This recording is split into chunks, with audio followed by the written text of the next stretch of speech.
Assalamualaikum warahmatullahi wabarakatuh. Perkenalkan, nama saya Mayula Fani, NIM 19 12 11 537, kelas 2A, Prodi S1 Keperawatan, mahasiswa Stikes Mercu Bakti Jaya Padang. Baiklah, di sini saya akan menjelaskan HIV/AIDS dan penyalahgunaan nafsa. Yang pertama, saya akan menjelaskan brosur tentang HIV/AIDS. Sebelumnya, saya akan menjelaskan apa itu HIV/AIDS. HIV atau Human Immunodeficiency Virus, yaitu sekumpulan virus yang menyerang sistem kekebalan tubuh manusia yang penyakitnya disebut AIDS. Kemudian ada pencegahan primer. Pencegahan primer yang pertama, pencegahan lini pertama untuk mengurangi insiden atau kejadian suatu penyakit. Kemudian tindakan yang bertujuan agar tidak terjadinya gangguan atau masalah kesehatan. Selanjutnya ada pencegahan sekunder, yaitu pencegahan lini kedua yang bertujuan untuk mengurangi dan meminimalisir penyelensi penyakit dengan durasi waktu yang cukup singkat. Selanjutnya, ada pencegahan tersier, yaitu penggunaan terapi ARV. Hingga saat ini hanya ARV yang masih menjadi terapi efektif untuk menghambat perkembangan virus HIV dan menyerang CD4 plus T. Kemudian perlu masyarakat ketahui penularan HIV atau AIDS, yaitu yang pertama, adanya hubungan seks tanpa kondom. Kemudian yang kedua, penggunaan jarum suntik yang bergantian. Selanjutnya yang ketiga yaitu peralatan medis yang non-steril. Yang keempat, transfusi darah. Kemudian ibu HIV ke bayinya. Selanjutnya ada gejala HIV. Yang pertama, berat badan menurun lebih dari 10% dalam 1 bulan. Yang kedua, diare kronis yang berlangsung lebih dari 1 bulan. Kemudian yang ketiga, demam berkepanjangan lebih dari 1 bulan. Yang keempat, penurunan kesadaran dan gangguan neurologis. Kemudian yang kelima yaitu ada demensia atau HIV encephalopathy.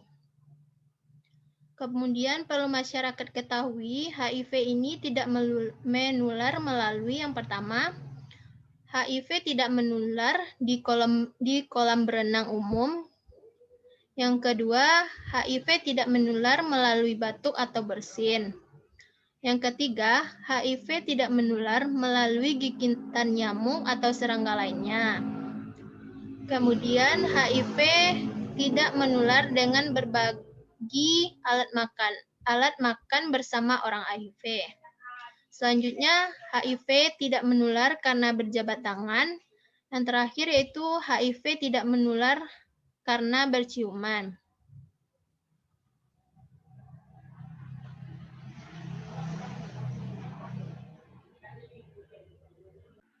Selanjutnya, di sini saya akan menjelaskan penyalahgunaan nafsa.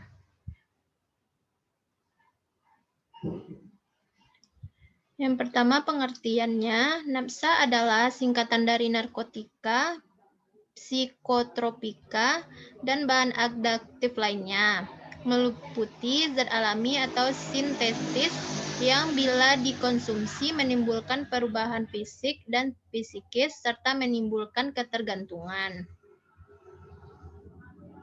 Kemudian penyalahgunaan nafsa. Penyalahgunaan nafsa adalah penggunaan nafsa yang bersifat patologis, paling sedikit telah berlangsung 1 bulan lamanya sehingga menimbulkan gangguan dalam pekerjaan dan fungsi sosial. Di sini ada jenis-jenis nafsa. Yang pertama itu narkotika. Narkotika adalah zat atau obat yang berasal dari tanaman atau bukan tanaman, baik sintetis maupun bukan sintetis, yang dapat menyebabkan penurunan dan perubahan kesadaran dan hilangnya rasa. Berdasarkan Undang-Undang Nomor 35 Tahun 2009, jenis narkotika dibagi ke dalam 3 kelompok, yaitu narkotika golongan 1, golongan 2, dan golongan 3. Yang kedua yaitu ada psikotropika. Psikotropika adalah zat atau obat, bukan narkotika, baik alamiah maupun sintetis, yang memiliki khasiat psikoaktif melalui pengaruh selektif pada susunan saraf pusat yang menyebabkan perubahan khas pada aktivitas normal dan perilaku. Kemudian ada bahan adaptif lainnya, yaitu golongan adaptif lainnya, yaitu zat-zat selain narkotika dan psikotropika yang dapat menimbulkan ketergantungan. Contohnya rokok, kelompok alkohol, dan minuman lainnya yang memabukkan.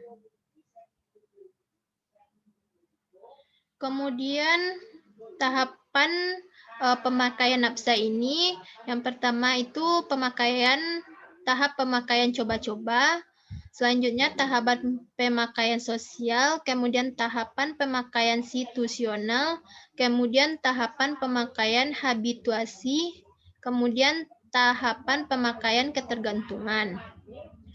Kemudian adanya dampak penyalahgunaan nafsa, yaitu terhadap kondisi fisik, kemudian terhadap kehidupan mental, emosional, kemudian kehidupan sosial.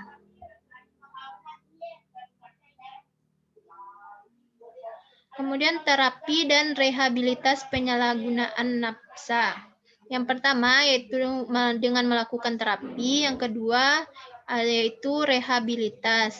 Rehabilitas ini berbentuk yaitu rehabilitas medis, kemudian ada psikiatrik, kemudian rehabilitas sosial, kemudian rehabilitas psikoreligius, kemudian forum silaturahmi, dan program terminal.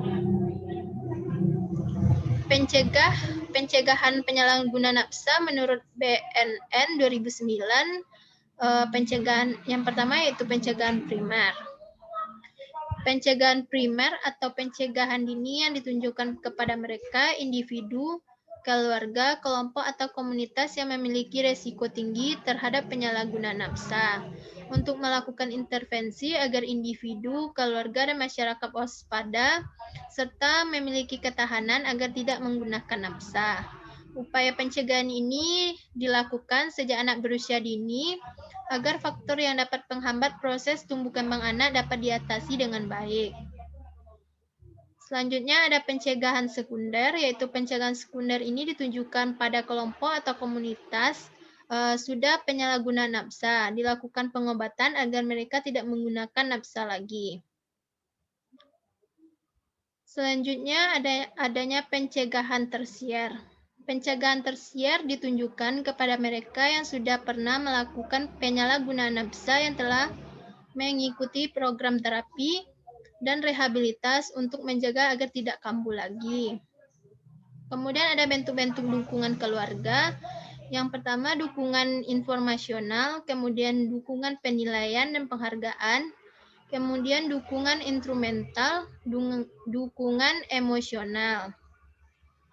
Baiklah, mungkin hanya itu yang dapat saya jelaskan tentang HIV/AIDS dan penyalahgunaan nafsa.